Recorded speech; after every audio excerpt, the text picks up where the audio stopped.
হয়ে গেছে, উঠিয়ে নিচ্ছি। দেখেন এই কড়াতেই তেল দেব পটল আলু মাছের জন্য।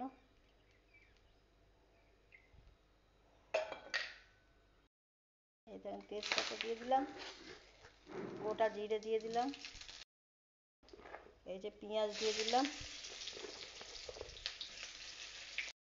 পেঁয়াজগুলো হালকা ভাজা হলে কটা টমেটো দিয়ে দিলাম। এই যে মরিচ পাউডার দিলাম, আমরা প্যাকেট করেই ঢেলে দিই আন্দাজে। যে হলুদ দিলাম, যে জিরে বাটাও দিয়ে দিলাম, পটল আলুগুলো দিয়ে দিলাম ভাজাগুলো। পরিমাণ মতো লবণটা দেবো।